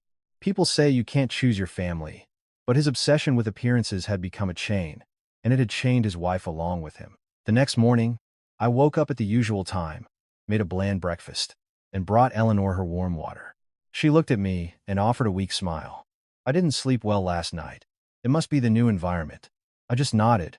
"You should get some more rest." Frank sat beside her, dark circles under his eyes. He must have slept poorly, too, but he didn't ask how I was. He only asked his mother if she wanted more oatmeal. I watched them, my heart empty. I no longer had any expectation of being treated fairly in this house. I had only two clear objectives: protect my baby and protect my assets. I went to my office, opened my calendar, and started making a list of practical next steps. Schedule all my prenatal appointments. Reorganize my work projects to reduce stress. Prepare all my legal documents. And most importantly, plan a safe exit strategy for when the time came. Some people think a gentle woman is a weak woman. I wasn't weak. I was just quiet. Because I knew that sometimes silence isn't surrender. It's taking a step back to get a clear view of your opponent, so you can choose the right moment to walk away. And when you walk straight and clean. In early November 2025, the wind in New York City turned sharp. You couldn't leave the house without a coat. I, however, was wearing something heavier than a coat, a cold, hard clarity. The night I overheard the conversation behind the master bedroom door didn't make me scream. It made me freeze. I was so frozen that I could still smile and nod during the day. But my mind was consumed by a single thought. Asterisk, I have to get my child out of here. Asterisk. That day, I went to the office early. I had just sat down and turned off the computer when an email popped up. The subject line was in English from an international partner in Europe. I was used to project-related emails. But this one made me pause, my hand hovering over the mouse, as if a sudden click would shatter something. The email was clear and direct. They were inviting me to Switzerland for 21 months to serve as the lead international coordinator for a new large-scale project. They offered a fully furnished studio apartment near the office, comprehensive health insurance, a stable work schedule, and a travel stipend. Most importantly, they needed someone who understood on-site construction, could manage complex documentation, and could keep multiple international teams in sync. With every word I read, my heart beat faster. It wasn't about the salary. It was about seeing a door. A door that wasn't just a career opportunity. It was an escape route. I sat there for a long time before I let out a breath. My mind flashed with images of Eleanor in the master bedroom giving orders, of Leo walking in and out like he owned the place, of Frank standing by and treating me like the hired help. I placed a hand on my stomach. The dull ache still came and went. A constant reminder. Asterisk, the baby is holding on, and it needs you to be at peace. Asterisk. I checked my calendar.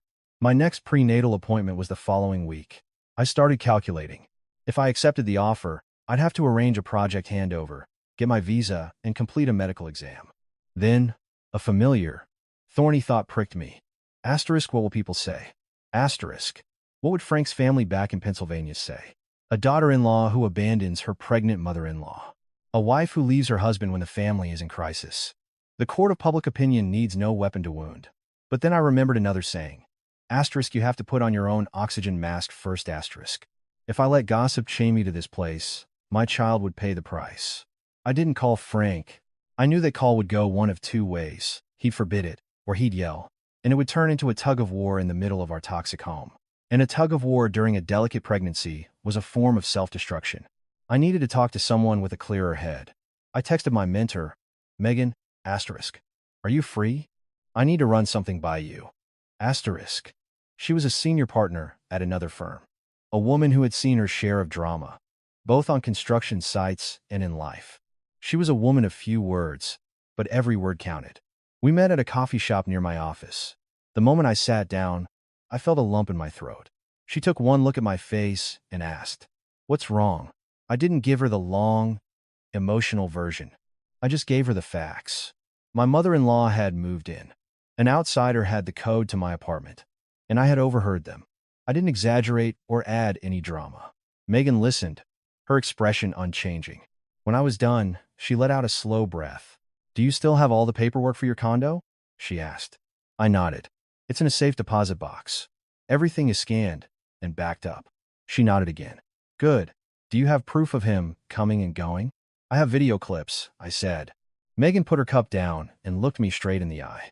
"Then, what are you still doing there, Anna?" I laughed, but my eyes filled with tears. "I'm scared of what people will say, Megan. They'll say I abandoned her when she was." I couldn't even say the word pregnant in the same sentence as her. It felt nauseating. Megan waved her hand dismissively. "What people say is a cage they use to trap women. Their gossip isn't going to raise your child. You have a high-risk pregnancy. You have to think of the baby first. Your health is everything." Her words were simple, but they were true. I looked down, my hands wrapped around my warm mug. Megan spoke again, more slowly this time, as if impressing the words upon me.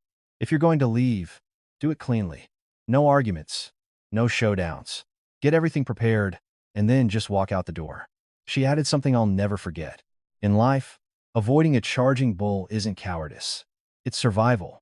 You're not running away because you're scared. You're leaving to protect yourself and your child. I showed her the email with the offer. She read it carefully, then nodded. This didn't just fall out of the sky, Anna. It came to you because you're good at what you do, and because someone up there is still looking out for you. I left the coffee shop feeling a little lighter, but light didn't mean carefree. I started making a to-do list, treating it like a project plan, with clear action items and deadlines. During my lunch break, I went to the bank to double-check my safe deposit box. Seeing the folder of documents safe and sound, I felt another wave of relief. I wasn't being greedy. I was just making sure what was mine stayed mine. I also reviewed my financial accounts one more time, adding another layer of security. I didn't drain our joint account, but I moved a little more into my emergency fund, enough so that I wouldn't be caught in a position where I had to ask for anything. That night, at home, I maintained the routine. I cooked a bland dinner and spoke little. Eleanor called for water from the master bedroom. I brought it to her. Frank asked his mother if she was comfortable. I didn't intervene. I was observing them now with a different set of eyes. No longer hoping for kindness, just hoping they wouldn't notice I was planning my exit. That night, I placed an envelope on my desk with $1,500 in cash inside. It wasn't that I was wealthy, but I understood that a man like Frank would cling to the moral high ground of being abandoned. I was leaving that money to shut him up. Later, when he tried to claim I had left him high and dry, he wouldn't be able to. It wasn't a payment. It was peace of mind. I also bought a new high-security lock for the front door, but I didn't install it. That would give me away. I tucked it deep inside my closet, a promise to myself for when I returned. One evening, Frank suddenly asked, "You've been on your phone a lot lately. What are you doing?" I looked up, my expression placid. "I'm tracking project timelines. Clients are messaging me constantly. You know how my job is." He grunted and let it go. I knew he believed me because he had never truly cared about the details of my work. He only cared if it embarrassed him. I went into my office and closed the door. Outside, I could hear Eleanor's soft cough, Frank's footsteps, the sounds of a home that felt warm but was emotionally freezing. I placed my hand on my stomach, reminding myself to eat and sleep on schedule, to stay calm. And I understood a simple truth. Some goodbyes don't need words. They just need a quiet, deliberate packing of a suitcase and the courage to walk out the door. That night, I slept more soundly than I had in weeks, not because the fear was gone, but because I finally had a path forward. People say where there's a will, there's a way. I didn't need a grand plan. I just needed a clean exit to protect myself and my child. And that job offer in Switzerland was my way out. I chose a weekday morning, when the sky was still a hazy gray and the apartment hallway was so quiet you could hear the hum of the building's ventilation. I avoided the weekend. Weekends meant more people were around, more questions, more potential witnesses to a drama I refused to stage. I needed a clean, surgical exit. The night before, I packed only the essentials, my personal documents, a few loose-fitting outfits, my prenatal vitamins, my medical records, and some basic toiletries. I didn't pack much. Packing too much looks like you're running away. I was leaving for a long-term work assignment. I was walking out the front door, not sneaking out the back. At 4:30 a.m., I woke up, not with a jolt, but with a cold, clear-headed resolve. I sat up slowly, slipped on my slippers, and went to the bathroom. I looked at myself in the mirror and saw that my eyes had changed. They were no longer the eyes of a hopeful woman, but the eyes of a woman operating on principles. I pulled my suitcase from the corner of the office. The wheels rolled silently across the floor. I had wiped them down the night before to muffle the sound. It sounds absurd, but sometimes life requires that level of meticulousness. One loud rattle could have turned my quiet departure into a chaotic confrontation. I stepped into the dim, yellow light of the living room. The apartment was still. I placed the envelope with the $1,500 on the coffee table, with a short, handwritten note on top. Asterisk Frank, I'm leaving this for you to help with your mother's initial expenses. After that, you'll need to make your own arrangements. Asterisk I kept it brief. Long explanations can be twisted. Just as I placed it down, the door to the master bedroom creaked open. Frank stepped out. He must have heard the soft whir of the wheels, or perhaps he was just a light sleeper, his nerves constantly on edge. He saw the suitcase, and his eyes widened. What the hell are you doing at this hour? His tone wasn't concern. It was the sound of a man afraid of losing control. I remained calm. I'm leaving for a long-term work assignment. Frank strode toward me, his voice low but tense. Work assignment? Where do you think you're going at a time like this? I looked him straight in the eye. I've accepted a project in Switzerland. I'll be gone for 21 months. He froze, as if I'd slapped him. Then he let out a short, bitter laugh. Switzerland? What kind of story is that? With everything going on in this house, you're just going to walk out? You think you can do that? The master bedroom door swung open wider. Eleanor appeared, her hair messy, her face grim. But her voice was sharp and alert, the voice of someone accustomed to wielding morality like a weapon. Where are you going?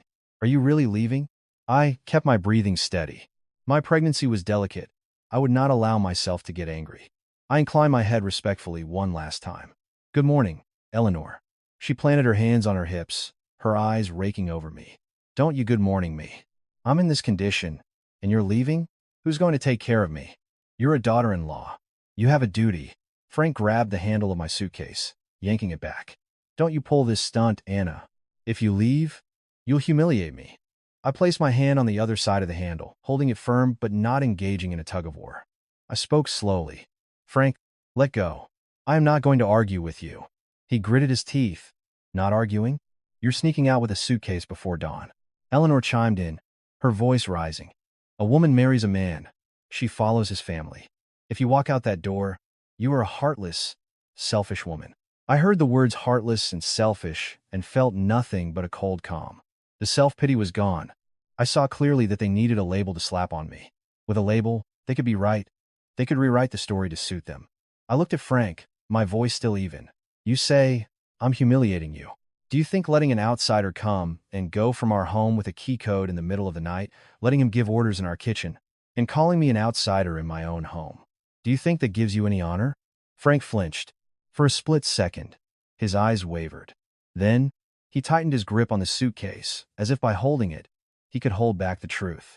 There you go again. Overthinking. Making things up? I gave a slight nod. Yes. I've been thinking a lot. That's why I'm leaving. Eleanor rushed to block the doorway. If you walk out, I'll curse you. This family doesn't need a daughter-in-law like you. Frank snarled. If you leave, you're abandoning my mother. When people find out, you'll be the one in disgrace. I reached down, picked up the envelope from the coffee table, and pressed it into Frank's hand. He recoiled as if burned. Here, I'm leaving you $1,500. I'm not abandoning anyone. Take it. So you can't say that. Frank stared at the envelope, his face a swirl of colors. He wanted to throw it down, but he hesitated. In front of his mother, he couldn't appear not to care. That damn pride of his had him in a tighter bind than it ever had me. I turned to Eleanor. My voice held no warmth, but no disrespect either, just enough distance to protect myself. You need someone to take care of you. You have a son. Frank will be able to help you much better than I can. Eleanor's mouth opened to shout, but I didn't let her draw me into a screaming match. I held up a hand slightly, stopping her. I am leaving on a work assignment. I am not running away. I am walking out the front door. If anyone asks, you can tell them I went to earn money. Don't tell them I abandoned you. Frank moved to grab the suitcase again. I looked him dead in the eye, my voice quiet but sharp. Let go. I don't want to have to call building security. He froze. In a high-end condo building, involving security was the one thing a man like him feared most. It was a direct assault on his precious image. He slowly released his grip, but he still stood between me and the door, a last, futile attempt to exert control. If you go, who will take care of my mother?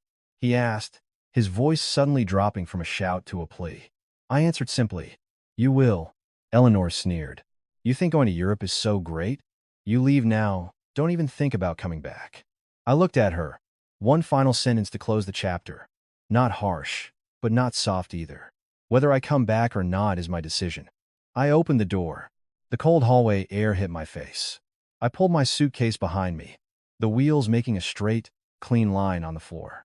From behind me, I heard Eleanor shriek, Frank, she's leaving. Are you just going to let her go? He didn't follow. He stood frozen in the doorway, probably trapped between two thoughts, his mother, screaming about duty, and the envelope of cash lying heavy in his hand. I pushed the button for the elevator. As the doors slid open, I stepped inside. In the brief moment before they closed, I saw Frank's face through the gap, a mixture of anger, confusion, and helplessness. I no longer felt the need to explain myself.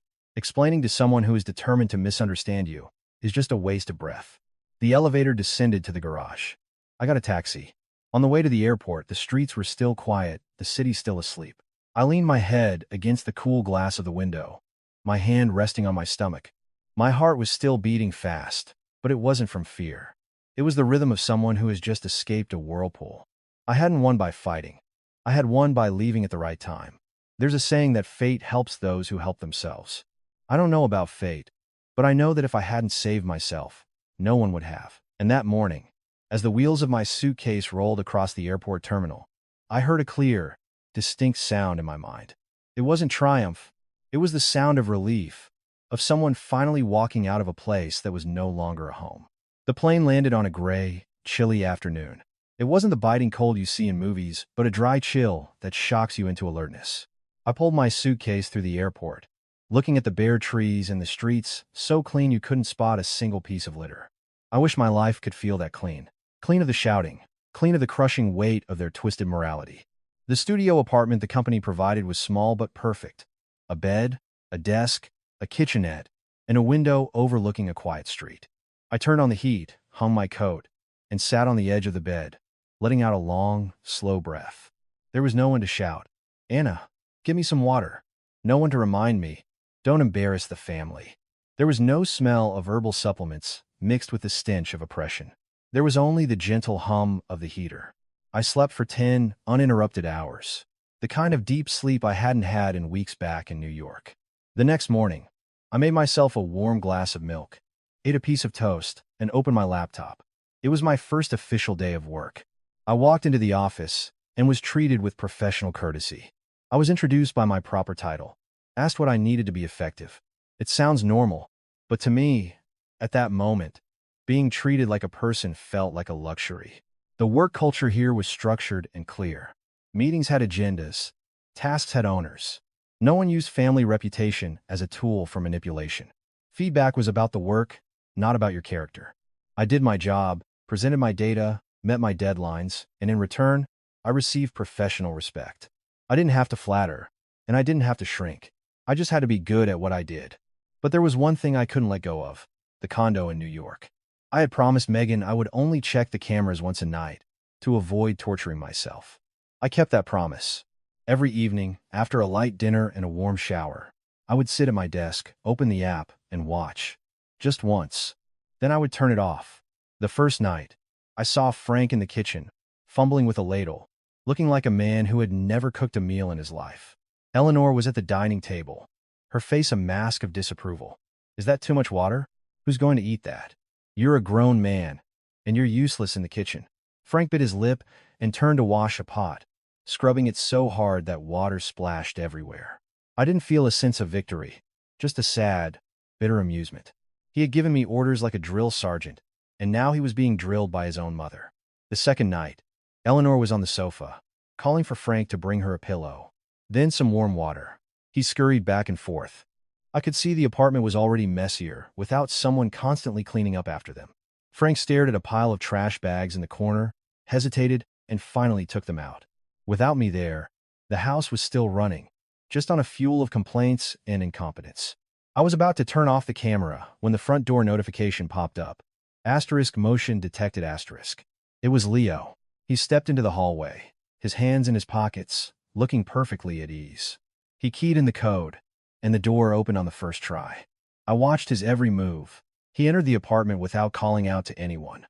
He changed into slippers and walked straight to the kitchen, opened the refrigerator, took something out, and started seasoning a pot on the stove as if he were the head chef. Then he walked toward the master bedroom. What chilled me to the bone was that Frank wasn't home. The living room camera was empty. Leo had let himself into my apartment when only Eleanor was there, and this was apparently considered normal. I didn't turn it off. I switched to the hallway camera. Leo stopped in front of the master bedroom door, knocked twice, very lightly, and the door opened.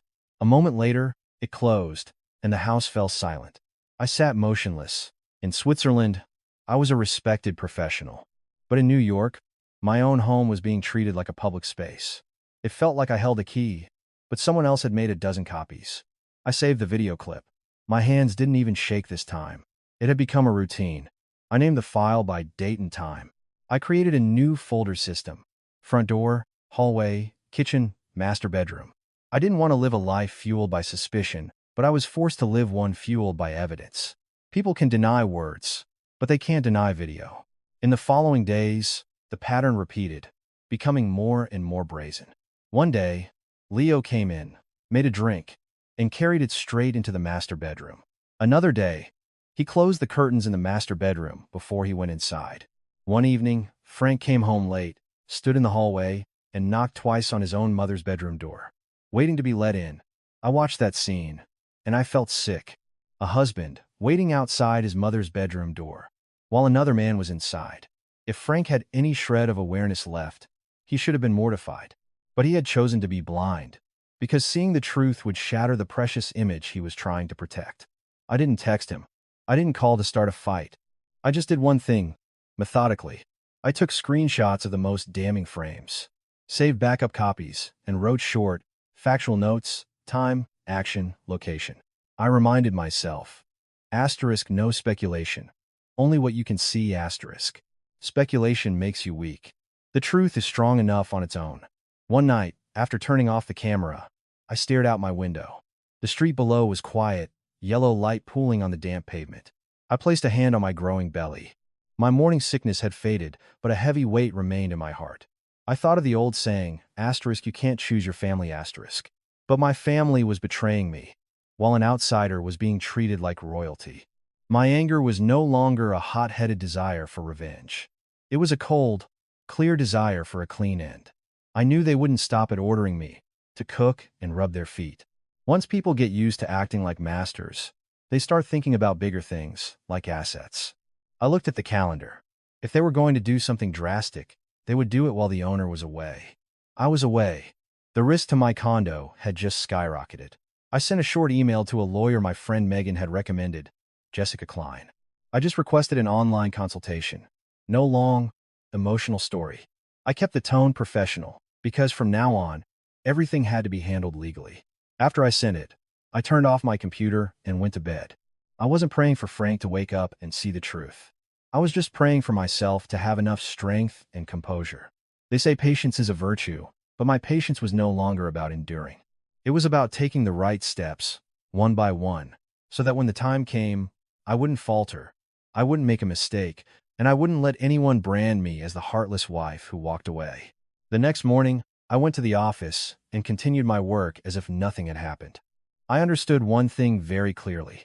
My peace here in Switzerland was real, but to keep it, I had to secure the door to the place I once called home. And that lock wasn't the deadbolt on the door. It was paperwork, evidence, and the law, the very things that people who hide behind morality fear the most. It was late November, and in Switzerland, the sun set early. I had just finished a bowl of hot soup and was about to get ready for bed when my phone buzzed. A notification from the front door camera. Asterisk extended motion detected asterisk. Usually, it was just a delivery person or a security guard on patrol. But this time, the notifications kept coming, as if a group of people were lingering outside. I opened the app. The image was crystal clear. Standing in front of my condo in New York were 3 people. Frank was in the middle, wearing a press shirt, looking like he was at a business meeting. Eleanor stood beside him, fanning herself with a paper fan, talking animatedly. The third person was a man in a dark suit, holding a folder and a laser measuring tape, a real estate agent. I stared, the acrid smell of a forced sale filling my nostrils. The old saying is true, when the cat's away, the mice will play. The living room camera feed switched on. They were inside. The agent sat on my sofa, opened his laptop, and placed his folder on my coffee table, as if he were laying out the terms of my surrender. Frank spoke first, his voice trying to sound casual. It's a corner unit. Great natural light. We could probably get around $1.2 million for a quick sale. Eleanor chimed in, her tone firm. That's right. This is their place, and I need the money for my medical care and to prepare for the baby. See if you can sell it quickly for us. I listened, a chill spreading through me. Asterisk. Their place asterisk. They said it so smoothly. They had conveniently forgotten the day they called me an outsider. The agent nodded, pulling up a map on his laptop.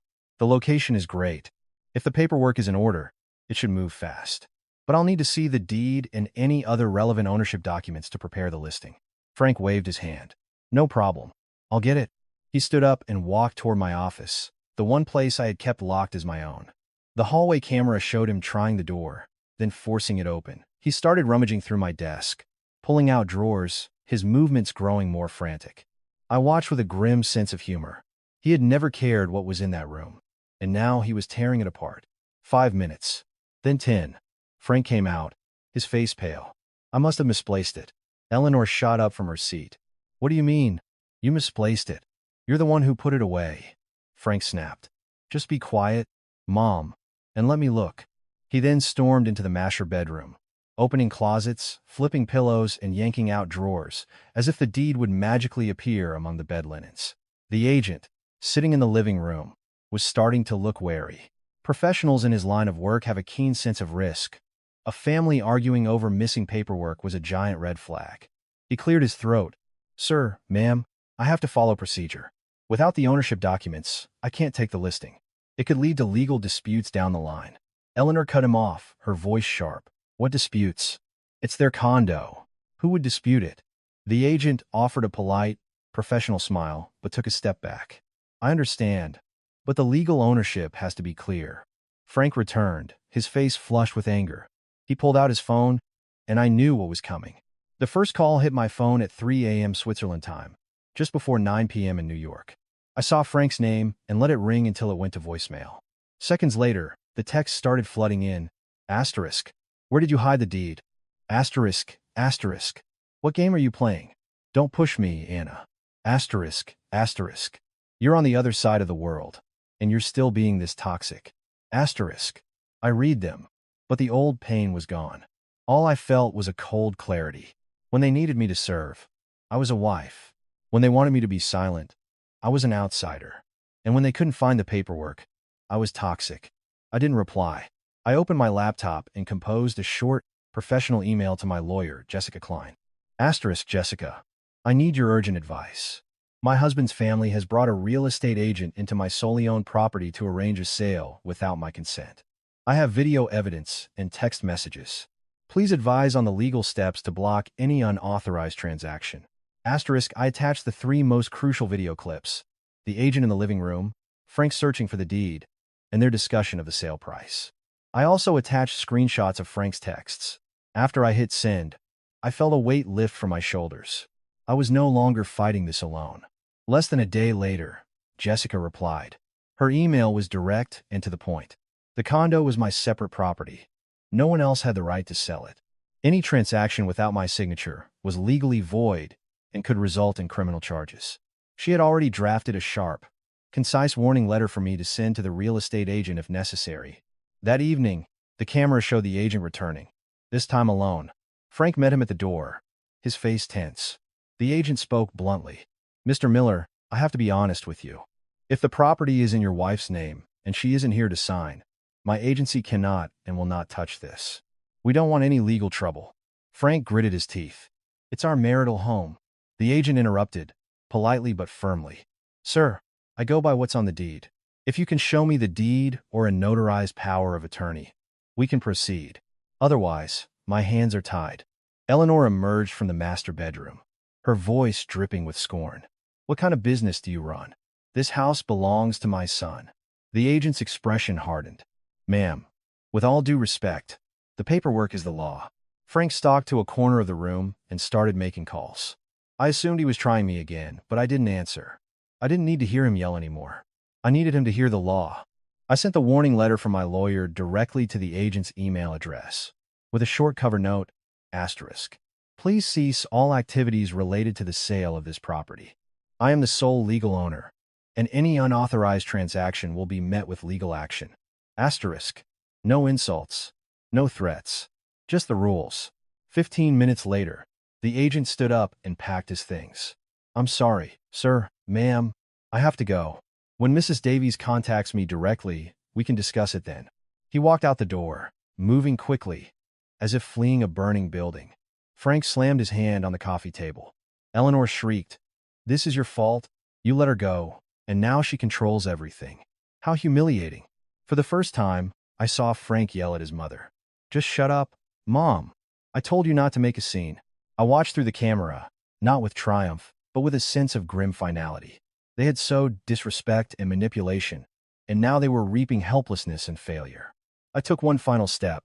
I sent a formal notice to the building management, attaching a screenshot of Leo entering the building and a log of his unauthorized entries.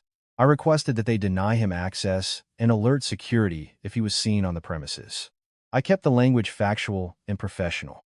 With building management, the less drama, the better. The next day, Frank sent one last text. His tone had shifted from rage to desperation. Asterisk. "Tell me what you want, Anna." Asterisk. I read it and turned off the screen. I didn't want anything from him anymore, except for him to stop. That night, in my studio in Switzerland, I listened to the hum of the heater as snow fell outside. I placed my hand on my stomach and reminded myself to sleep. Some battles aren't won with swords and shields. They're won with a deed in a safe deposit box, evidence on a hard drive, and a calm, resolute heart. I returned to the United States on a cold day in early January. The New York air was crisp, the kind of cold that sobers you up and makes it hard to pretend. I didn't come back to argue or to claim victory. I came back to formally end a marriage that had died the moment I was called an outsider. I had scheduled a meeting with my lawyer, Jessica Klein, before my plane even landed. We met in her small office near the courthouse. She took one look at me and asked a single question. "Are you ready for this?" I nodded. "I just want it to be over. Cleanly." "Cleanly means correctly," she said. "Correct paperwork, correct procedure, correct timeline." We prepared the divorce filings. I wasn't asking for anything that wasn't already mine. The condo was separate property, acquired before the marriage and solely in my name. That was the anchor of my case. I brought my safe deposit box key, my notarized copy of the deed, and a meticulously organized binder of evidence. Texts, video clips of the real estate agent, and logs of Leo's unauthorized entries. I didn't tell my story with tears. I told it with proof. At the mediation session, Frank was late. He looked thinner, with dark circles under his eyes. His shirt was wrinkled at the shoulders, the mark of sleepless nights. The moment he sat down, he started with his familiar refrain. "Anna, you're doing this just to humiliate me." I looked at him, my expression neutral.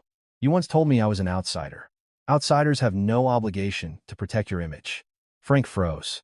He turned to the mediator, his tone immediately shifting to one of a victim. "Your Honor, my mother is pregnant, and my wife abandoned us.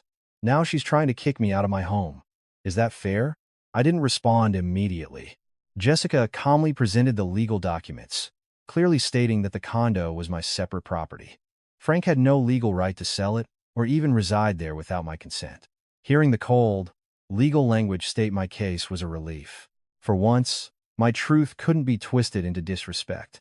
Frank switched tactics, his voice pleading. "Anna, please, think about this. I know I was wrong, but my mother, she's not well." I replied simply, "You're her son. You can take care of her." Eleanor wasn't at the mediation, but her shadow loomed over every word Frank said. He kept repeating the same phrases: pregnant mother, family duty, what will people think, as if they were a magic shield. I listened and realized that I used to be terrified of that shield. Now, it just looked like flimsy wrapping paper around an empty box. When it came time to present evidence, I submitted the proof of unauthorized entry and the attempted sale of my property. I didn't need to get into the messy details of Eleanor and Leo's relationship. I just had to prove that my property and safety were at risk.